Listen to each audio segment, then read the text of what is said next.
जीव विज्ञान कक्षा 11 में जीवों के 5 जगत की विशेषताओं के बारे में अध्ययन करेंगे।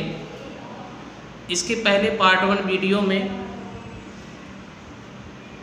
जीव जगत के जो 5 जगत हैं उसमें Monera, Protista, Fungi, Animalia, Plantae, इन सभी के बारे में अध्ययन किए थे। अब हम उसकी विशेषताओं के बारे में अध्ययन करेंगे कि कौन कौन सी इन जगत की विशेषता थी जिसके अंतर्गत इस 5 जगत का निर्माण हुआ। तो जैसे पहला जो होता है जगत मोनेरा, जगत मोनेरा।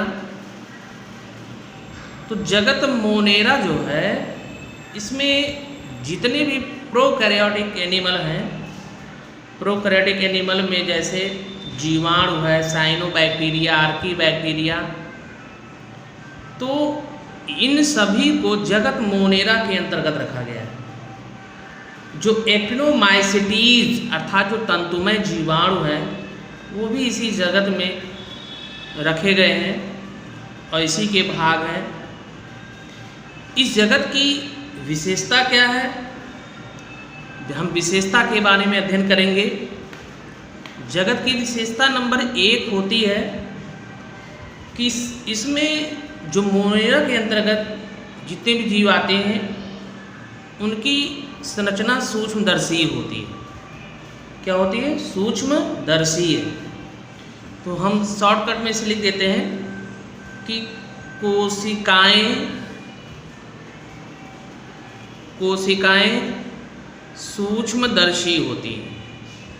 पहला इसका हो गया। दूसरा होता है कि केंद्र द्रव्य के चारों ओर केंद्रक कला नहीं होती।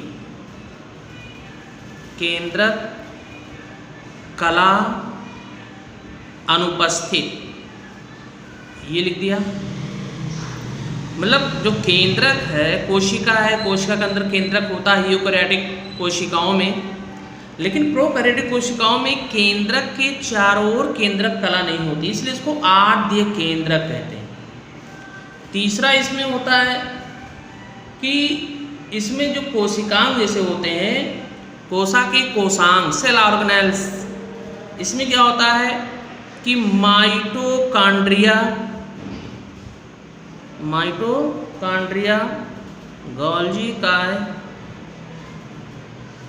EPER, इंडोप्लाज्मिक रेटिकुलम, ये सब कोशिकांग नहीं होते। माइटोकॉन्ड्रिया, गोल्जी काय, ER, इंडोप्लाज्मिक रेटिकुलम नहीं पाए जाते। इसके अलावा चौथा जो पॉइंट इसका बनता है वो ये है कि माइकोप्लाज्मा को छोड़कर अन्य सभी कोशिकाओं के चारों ओर कोशिका भित्ति होती है। माइकोप्लाज्मा को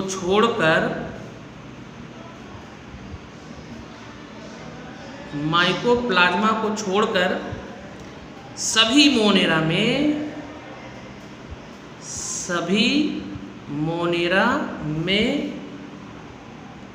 दृढ़ कोशिका भित्ति पाई जाती है। ये इसका है। 5वां इसमें है कि यह स्वपोषी तथा परपोषी। देखिए जो न्यूट्रिशन है, पोषण को 2 भागों में बांटा गया है, स्वपोषी, परपोषी। तो अब इसमें ये जो स्वपोषी भी होते हैं, परपोषी होते हैं। स्वपोषी में प्रकाश संश्लेषी भी होते हैं, रसायन संश्लेषी भी होते हैं, और परपोषी में ये क्या होते हैं कि मृतोपजीवी और परजीवी और कुछ मोनेरा जो होते हैं वो सहजीवी भी होते हैं। तो इसलिए हम पूरा खाली से लिख दे रहे हैं कि स्वापोषी व परपोषी होते हैं, परपोषी होते हैं। मतलब स्वापोषी में तो ये दो हो गया, प्रकाश संश्लेषी रसायन संश्लेषी ये भी होते हैं। परपोषी में आप इसमें है परजीवी, मृतोपजीवी, सहजीवी। तो परजीवी मृतोपजीवी होते ही है, लेकिन कुछ मोनेरा सहजीवी भी होते हैं, जैसे राइजोबियम लेग्यूमिनोसेरम, राइजोबियम लेग्यूमिनोसेरम ये जो होता है मोनेरा ये सहजीवी भी होता है। छठवां जो होता है इसका पॉइंट, ये सर्वत्र स्थानों पर पाए जाते हैं। ये सभी स्थानों पर पाए जाते हैं, सर्वत्र या सभी स्थानों पर पाए जाते हैं। तो ये जो होता है ना कि ये इसके विशेषता होती है जिसके कारण मोनेरा में इसको रखा गया। दूसरा होता है जगत प्रोटिस्टा, प्रोटिस्टा। अब इसमें प्रोटिस्टम क्या होता है कि इस जगत में अधिकांश एक कोष की, देखिए मोनेरा में इसकी विशेषता ये कि एक कोष की जीव होते हैं, परंतु इसमें केंद्रक नहीं होता है, आद्य केंद्रक होता है। प्रोटिस्टा में क्या है कि एक कोष की तो होते हैं, मोनेरा के समान होते हैं एक कोष की, लेकिन यूकैरियोटिक सेल्स होते हैं। इसका मतलब क्या हुआ कि उसमें केंद्रक पाया जाता है। तो इसलिए इस जगत में एक कोष की और यूकैरियोटिक जीव रखे गए हैं। अब तो बात समझ गए होंगे। इस जगत में कौन से, इस जगत में एक कोष की, एक कोशिकीय, कोशिकीय व यूकैरियोटिक, यूकैरियोटिक जीव रखे गए हैं। यूकैरियोटिक जीव क्या कर गए, रखे गए। अब इसका जो लक्षण होता है, हम लक्षण पर चलते हैं या विशेषता पर चलते हैं। देखिए इनमें क्या होता है कि केंद्रक, माइटोकॉन्ड्रिया, ER इंडोप्लाज्मिक रेटिकुलम, गाल्जी काय, लवक, कसाभ ये सभी कोशिकांग होते हैं। इसमें कोशा के सभी कोशिकांग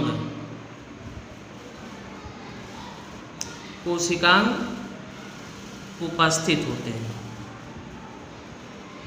उपस्थित होते हैं। ये हो गया। दूसरा जो क्या है कि देखिए इसमें क्या है कि गमन के लिए सीलिया व कसाभ, गमन के लिए क्या होता है, सीलिया, सीलिया को कहते हैं पछमाभ, फ्लैजिला को कहते हैं कसाभ। तो ये इसमें क्या होता है, सीलिया, सीलिया व फ्लैजिला, इसको कहते हैं कसाभ, इसको कहते हैं पछमाभ। तो सीलिया व पछमाभ है ना पाए जाते हैं, किस लिए, गमन में सहायक होते हैं। तीसरा जो होता है कि देखिए अधिकांश जो होते हैं प्रोटिस्ट जीव जो होते हैं वह स्वच्छ जल या अलवणीय जल में पाए जाते हैं।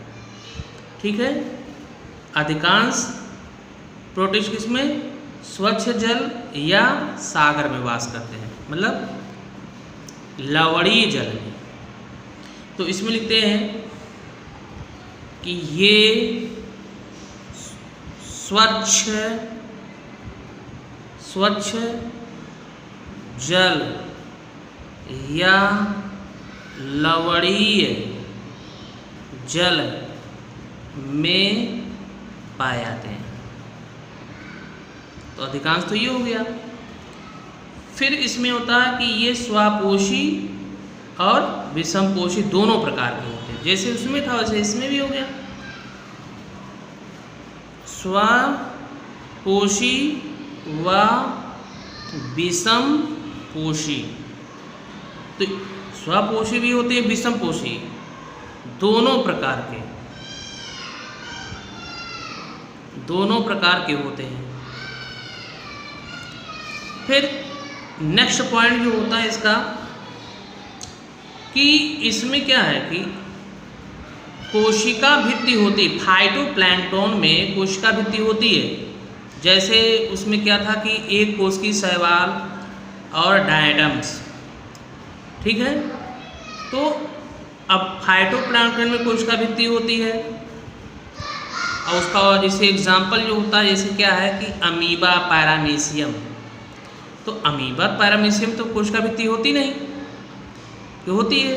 देखिए जीवों की विशेषता, जंतु और पादप की विशेषता क्या है कि जंतुओं में कोशिका भित्ति नहीं होती, उसकी कला उसी की जीव द्रव्य कला से निर्मित होती है। तो फाइटोप्लैंक्टन प्रोटिस्टा में जो फाइटोप्लैंक्टन है ना, उसमें कोशिका भित्ति होती है। जैसे एक कोश की शैवाल है, डायटम्स है, ठीक है, तथा जूप्लैंक्टन में अनुपस्थित होती है। देखिए जूप्लैंक्टन में मतलब तो जूप्लैंक्टन मीन्स होता है जलीय जंतु, फाइटोप्लैंक्टन मीन्स होता है जलीय पादप। तो हम फाइटोप्लैंक्टन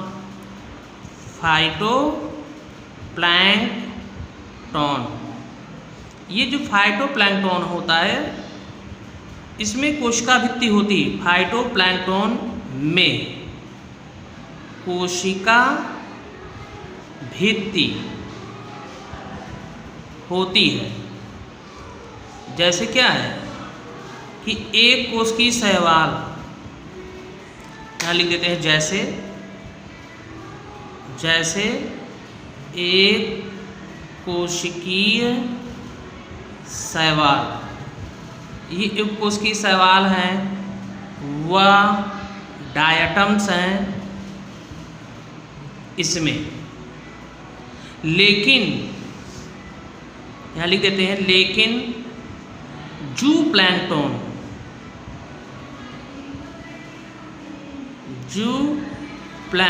में अनुपस्थित होती है।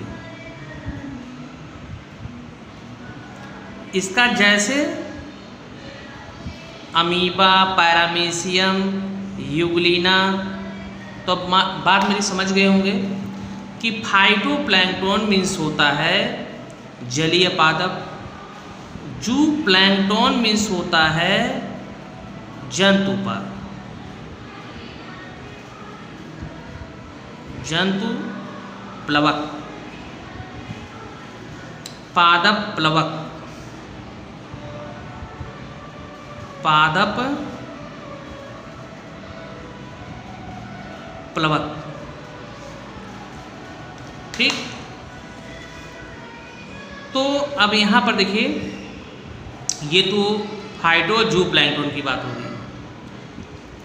नेक्स्ट जो होता है कुछ जो होते हैं प्रोटिस्ट परजीवी होते हैं, और कुछ जंतुओं की आहारनाल में सहजीवी के रूप में भी होते हैं, कुछ अपघटक भी होते हैं। तो हमने यहाँ पर स्वपोषी विषमपोषी के बारे में लिखा है, ठीक है।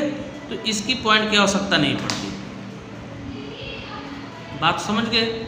अब नेक्स्ट जो होता है, नेक्स्ट ये होता है जगत, ये तीसरा जगत है, जगत प्लांटी,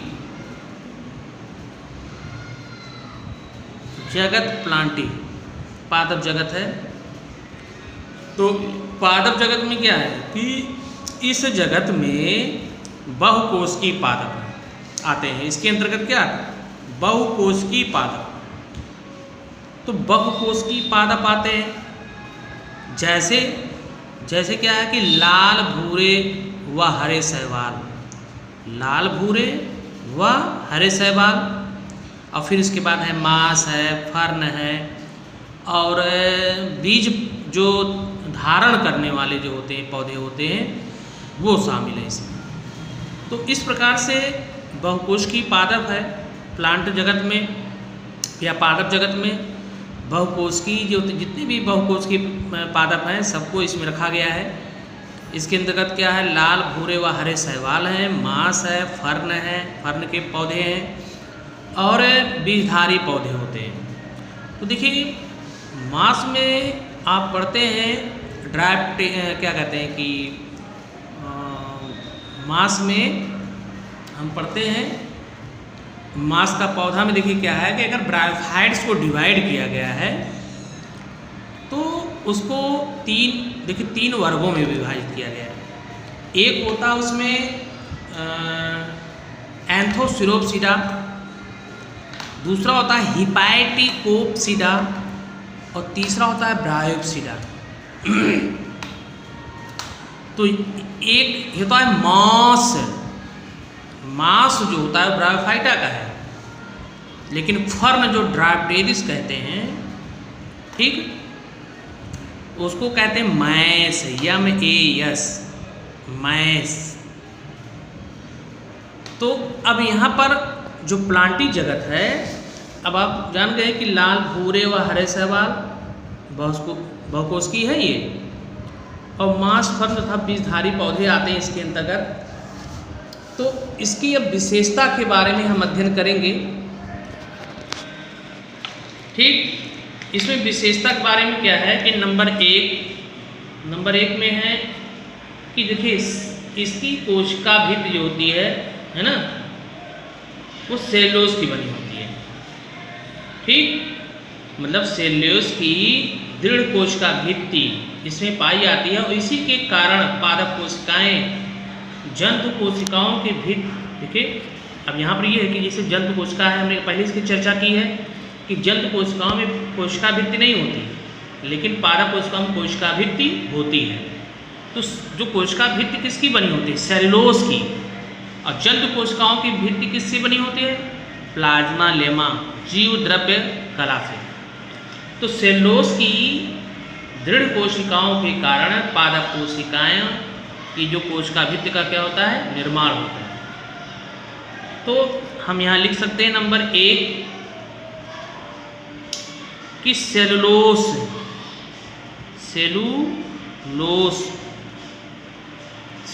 की दृढ़ कोशिका भित्ति के कारण, सेल्यूलोज की दृढ़ कोशिका भित्ति के कारण पादप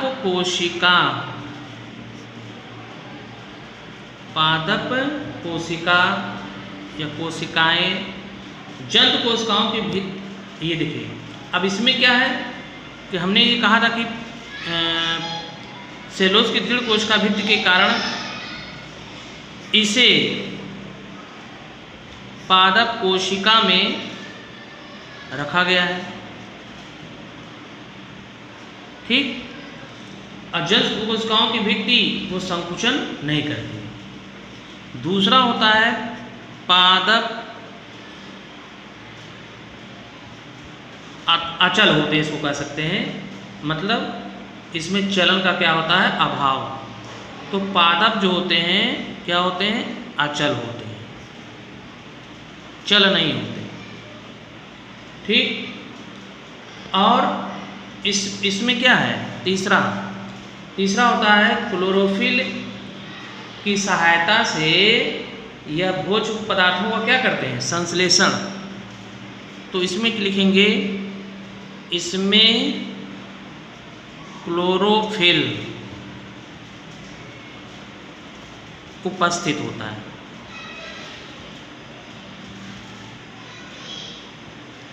जिसके कारण यह प्रकाश संश्लेषण करते हैं, जिसके कारण यह प्रकाश संश्लेषण द्वारा भोज्य पदार्थ बनाते हैं, जिसके द्वारा ये भोज्य पदार्थों का क्या करते हैं, निर्माण करते हैं। अब इसमें ये देखिए कि जो पादप होते हैं, कुछ पुष्पी पादप जो होते हैं विषमपोषी होते हैं, अर्थात क्या होता है, दूसरे पौधे पर पूर्ण परजीवी तथा कुछ आंशिक परजीवी होते हैं। तो हम लिख सकते हैं चौथा, पुष्पी पादप क्या होते हैं, विषमपोषी, उसे कहते हैं परजीवी। तो हम यहाँ लिख देते हैं विषमपोषी। तो विषमपोषी में क्या है, पूर्ण परजीवी और आंतरिक परजीवी, या पूर्ण परजीवी व आंतरिक परजीवी होते हैं। ये आंतरिक परजीवी होते हैं। और कुछ जो होते हैं कीटाहारी होते हैं, मतलब कीटों का भक्षण करते हैं। तो ऐसे पौधे जो कीटों का भक्षण करते हैं, क्यों करते हैं, क्योंकि उनके अंदर नाइट्रोजन की क्या होती है, कमी होती है। और नाइट्रोजन की कमी को पूरा करने के लिए वे कीटों का क्या करते हैं, भक्षण करते हैं। तो ये हो गया प्लांटी का, पादप जगत का। अगला इसमें होता है चौथा पॉइंट है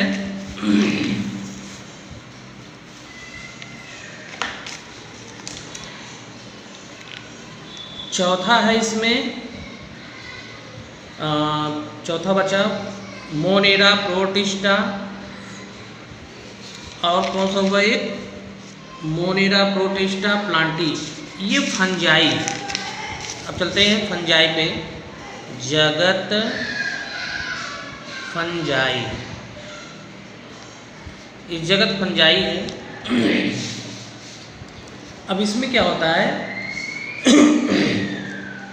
देखिए पादप में इसको भी रखा गया है, फंजाई को भी, लेकिन क्या कारण है कि ये किसका अलग जगत बनाए, इसलिए इसमें जो होता है वर्णक नहीं पाया गया, मतलब क्लोरोफिल्स नहीं पाया गया। और ये जो होते हैं क्लोरोफिल जब नहीं पाए जाएंगे तो अपने भोजन का निर्माण स्वयं नहीं करते, ये मृतोपजीवी होते हैं। क्या होते हैं, मृतोपजीवी। तो इस जगत में क्या है, इस जगत में विषमपोषी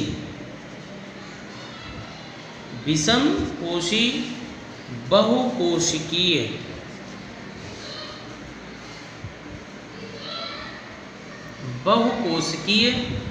यूकैरियोटिक को रखा गया, यूकैरियोटिक जीव को रखा गया।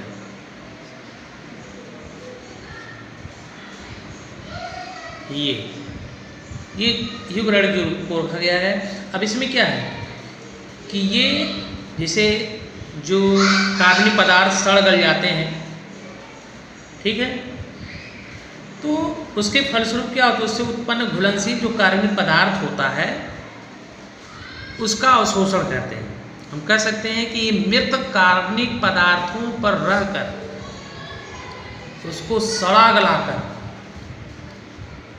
उन घुलनशील पदार्थों का अवशोषण करके अपना पोषण करते हैं। ठीक, तो अब इनकी विशेषता में हम चलते हैं। नंबर 1, देखिए जो कवकों का जो शरीर होता है वह शाखित एवं तंतुवत तंतुओं का बना होता है। शरीर जो होता है क्या है कि शाखित, शरीर जो होता है वह शाखित और कवक तंतुओं का बना होता है। शाखित व कवक तंतुओं का बना होता है। एक तो नंबर एक पहला हो गया। और देखिए ये कवक तंतु जो होते हैं एक जाल बनाते हैं जिसे माइसीलियम कहते हैं। मतलब शरीर जो शाखित कवक तंतुओं का बना होता है, तो इसमें क्या है कि एक कवक तंतु बना और वही फिर शाखित होता चला जाएगा और एक जाल बनाएगा, उसी को माइसीलियम कहते हैं। माइसीलियम या कवक जाल कहते हैं। तो अब देखिए जैसे ब्रेड रोड का टुकड़ा होता है या कोई भी खाद्य पदार्थ होता है, जब उस पर कवक लगते हैं तो कवक लगने पर क्या होता है कि देखिए इसमें जैसे अचार वगैरह है तो उस पर एक दहिया लग जाता है, कहते हैं दहिया लग गया, एक जाल बन जाता है। ठीक है, तो वो जाल क्या है? कवक जाल, जिसके कारण क्या होता है कि वो खाद्य पदार्थ खराब हो जाता है, खाने योग्य नहीं रहता है। दूसरा होता है कि इसमें पॉइंट कि जैसे कुछ कवक क्या होते हैं एक कोशिकीय भी होते हैं, कुछ कवक एक कोशिकीय भी होते हैं। ये तीसरा जो होता है कि ये विषमपोषी होते हैं, ये विषमपोषी होते हैं। हमने उसके पहले भी न्यूट्रिशन की चर्चा की है, स्वपोषी, परपोषी मतलब विषमपोषी, तो उसको हम यहाँ पे अब चर्चा नहीं करेंगे, आप उसको समझिएगा, पढ़िएगा। चौथा जो होता है इसमें कोशिका भित्ति काइटिन की बनी होती है, कोशिका भित्ति काइटिन की बनी होती है,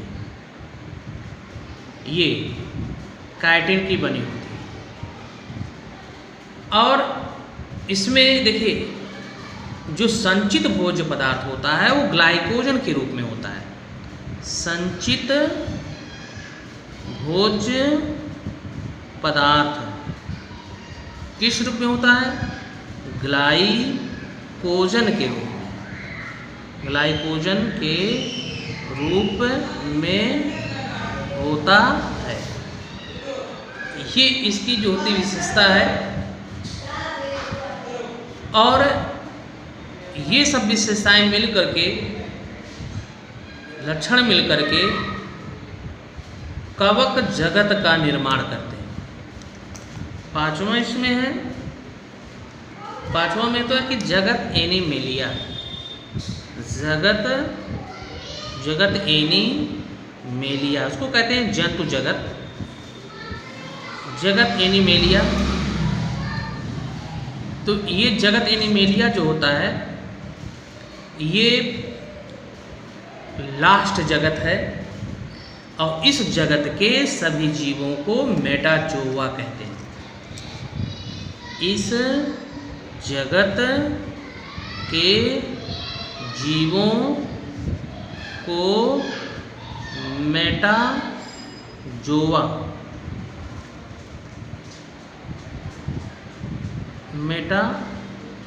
इस जगत के सभी जीवों को क्या कहते हैं? मेटाजोआ कहते हैं। तो मेटाजोआ इसको कहा गया। और ये भोजन का अंतर्ग्रहण करते हैं। और ये क्या करते हैं? और ये भोजन का अंतर्ग्रहण करते हैं। और ये भोजन का अंतर्ग्रहण करते हैं। तो ये अंतर्ग्रहण, ठीक। अब देखिए इसमें क्या होता है कि इस जगत में विविधता दिखाई देती है, अत्यधिक विविधता। मतलब क्या होता है कि जंतु जगत में अब तक 10 लाख जातियां ज्ञात हैं। और इनमें अगर देखा जाए स्पंज है, नाइडेरिया है, नाइडेरिया मतलब सिलेंट्रेटा उसे कहते हैं, और इसमें एस्केहेलमिन्थीज, प्लैटिहेलमिन्थीज संघ, मॉलस्क, आर्थ्रोपोडा, है ना। इसके अलावा अगर कॉर्डेट्स में आते हैं तो कॉर्डेट में फिशीज और एम्फीबिया, रेप्टाइल्स, एवीज और मैमल्स, ये सभी जो होते हैं इसमें इसके अंतर्गत आते हैं। तो अब यहाँ पर ये है कि जैसे ये जो जीव होते हैं तो इसमें जीव क्या है, जीव तो परजीवी होते हैं, ठीक है। जितने भी जीव हैं अधिकांश जीव क्या होते हैं, परजीवी होते हैं। लेकिन इसमें एक जीव जो प्रोटोजोआ में है, प्रोटोजोआ में क्या है, प्रोटोजोआ में जो यूग्लिना है, यूग्लिना जंतु और पादप के बीच की कड़ी है। मतलब उसमें क्लोरोफिल्स पाए जाते हैं और प्रकाश संश्लेषण क्रिया द्वारा भोज्य पदार्थ का निर्माण भी कर लेता है, ठीक। और मृत कार्बनिक पदार्थों को भी खा लेता है। तो इस तरीके से देखा जाए तो जीव जो होते हैं यूग्लिना छोड़कर क्या होते हैं, परजीवी होते हैं। अब इसकी विशेषता में हम चलते हैं। नंबर 1, देखिए ये प्रत्यक्ष व परोक्ष रूप से भोजन के लिए किस पर निर्भर होते हैं, पौधों पर। ये प्रत्यक्ष व परोक्ष रूप से, ये प्रत्यक्ष या परोक्ष रूप से भोजन के लिए पौधों पर निर्भर होते हैं, पौधों पर निर्भर होते हैं। ये प्रत्यक्ष या परोक्ष रूप से भोजन के लिए पौधों पर क्या होते हैं, निर्भर होते हैं। दूसरा जो होता है कि सभी जंतुओं में जंतु संभोजी विधि से पोषण होता है। सभी जंतुओं में जंतु समभोजी विधि से पोषण होता है, ठीक। अब देखिए जटिल जो भोज्य पदार्थ है ना, तो जटिल भोज्य पदार्थों का शरीर में क्या होता है, अंतर्ग्रहण, इसको इंग्लिश में कहते हैं इंजेक्शन। जहाँ पर क्या होता है, उपयुक्त एंजाइम्स होते हैं, उन एंजाइमों द्वारा इन सरल कार्बनिक पदार्थों में अपघटन होता है। मतलब इनका जो जटिल कार्बनिक पदार्थ होता है उनके सरल कार्बनिक पदार्थों में अपघटन होता है और तब जाकर कोशिकाएं उसको अवशोषित करती हैं। तो इस तरह से सभी जंतुओं में जंतु संभोजी विधि से पोषण होता है। तीसरा जो होता है कि अधिकांश जीव गतिशील होते हैं, जो एक स्थान से दूसरे स्थान को गमन करते हैं, ठीक है। अधिकांश जीव क्या होते हैं, गतिशील होते हैं। अब जैसे पोरीफेरा संघ में है, पोरीफेरा संघ में स्पंज आता है लिकोसोलिनिया, वो जो होता है गतिशील नहीं होता, ठीक है। लेकिन तो उसी को हम लिखते हैं अधिकांश जीव क्या होते हैं, गतिशील होते हैं। मतलब ये सचल होते हैं, मोबाइल होते हैं, जिनके द्वारा ये एक स्थान से दूसरे स्थान को जाते हैं। तो इस तरह से जो 5 जगत है, इस 5 जगत की विशेषता होती है। उसी विशेषता के कारण जो होता है इनको 5 जगतों में विभाजित किया गया है, ठीक। नेक्स्ट वीडियो हम विषाणु या वायरस के बारे में अध्ययन करेंगे। धन्यवाद।